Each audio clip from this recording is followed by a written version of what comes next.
السلام علیکم ورحمۃ اللہ وبرکاتہ۔ بسم اللہ الرحمن الرحیم، والصلاة والسلام علی رسولہ الکریم وعلی آلہ وصحبہ اجمعین۔ میرے بھائیوں، دوستوں، بہنوں، بچوں، بیٹیوں، انسان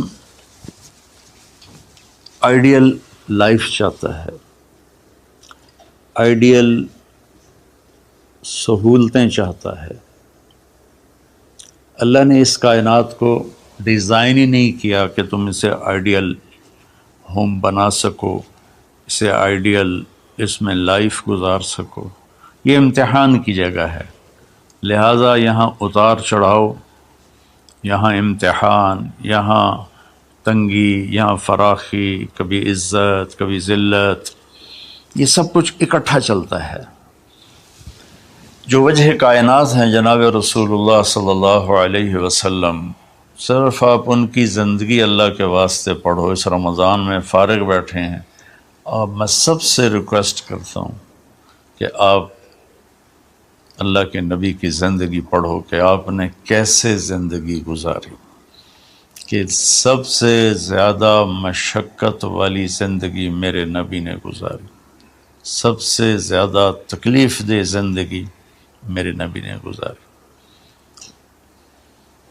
لیکن ایک جہان اللہ نے آگے پیدا کیا ہے جو موت کے بعد آتا ہے، جس کا نام ہے جنت، جس میں آئیڈیل لائف ہوگی، آئیڈیل ہوم ہوگا۔ سب سے بڑی انسان کی خواہش تو یہ ہوتی ہے کہ مجھے موت نہ آئے، لیکن ہم دیکھتے ہیں کہ جہاں میں ہے عبرت کے ہر سو نمونے، مگر تجھ کو اندھا کیا رنگ و بو نے، کبھی غور سے یہ بھی دیکھا ہے تو نے، جو معمور تھے وہ محل اب ہیں سونے، جگہ جی لگانے کی دنیا نہیں ہے، یہ عبرت کی جا ہے تماشا نہیں ہے۔ تو یہ کائنات آئیڈیل ہوم نہیں ہے۔ اللہ نے موت کے بعد ایک زندگی رکھی ہے جو بہت عالی شان ہے، اور اس کو جوڑا ہے ایمان اور عمل، اچھے عمل کے ساتھ۔ تو اس آیت میں چونکہ جب آدمی ایمان کا کلمہ پڑھتا ہے تو وہ پابند ہو جاتا ہے، لا الہ الا اللہ محمد رسول اللہ کا پابند ہو جاتا ہے، نہ یہ باؤنڈری کراس کر سکتا ہے، نہ یہ کر سکتا ہے۔ اس کے اندر جتنا وہ کر سکتا ہے اس کو کرنے کا حکم ہے، اس سے باہر نکلنے کی اجازت نہیں ہے۔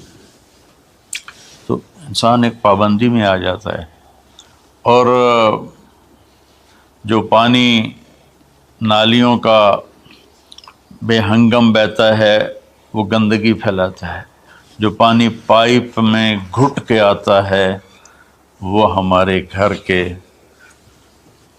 برتن دھونے کا سبب، پانی پینے کا سبب، کپڑے دھونے کا سبب بن کے آتا ہے، کہ وہ پابندیوں میں بند ہو کے آتا ہے۔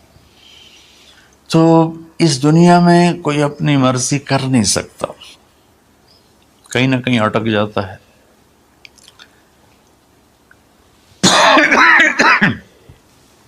بنو امیہ میں ایک بادشاہ گزر آئے، یزید بن عبد الملک۔ تو ایک مشہور ہے کہ بادشاہوں کے بڑے رولے ہوتے ہیں، مصیبتیں ہوتی ہیں۔ تو ایک دن کہنے لگا، کون کہتا ہے کہ بادشاہ خوشی کا دن نہیں گزار سکتے؟ میں آج کا دن بھرپور خوشی سے گزاروں گا، محل کے دروازے بند کر دیے جائیں اور کوئی خبر مجھے نہ سنائی جائے اور اندر کوئی بھی نہ آئے۔ آج شام تک میں اپنی مرضی سے خوشی منانا چاہتا ہوں۔ اور اس کی ایک باندی تھی، بیوی نہیں باندی، لونڈی، اس کا نام تھا حبابہ۔ اس سے وہ عشق کرتا تھا کہ میں آج سارا دن حبابہ کے ساتھ گزاروں گا۔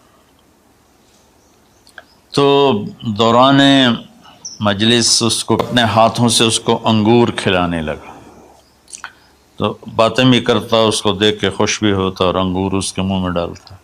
اچانک اس نے اللہ کو للکار دیا نا، اللہ کو چیلنج کر دیا، تو ایک انگور کا دانہ حلق میں جانے کی بجائے سانس کی نالی میں چلا گیا۔ اللہ اکبر!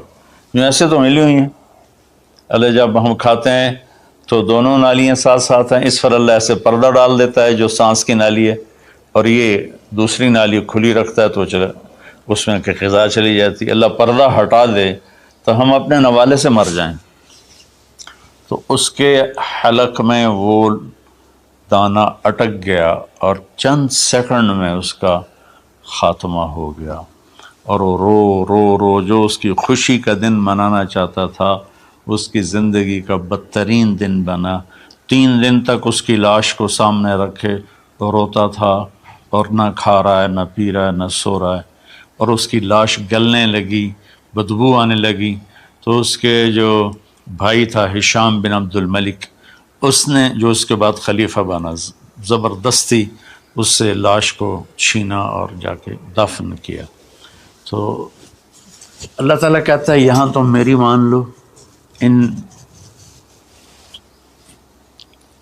عبدی انت ترید وانا ارید ولا یکون الا ما ارید فإن سلمت لی فیما ارید کفیتک فیما ترید۔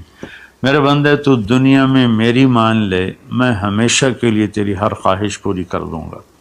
تو اس آیت میں اللہ نے ایک بڑی خوبصورت ہمیں بات سمجھائی ہے کہ میرے بندو، تم سونے کا چمچ لے کے پیدا ہو یا ایک تھر کے جھونپڑے میں پیدا ہو، موت نے تمہیں مٹا دینا ہے۔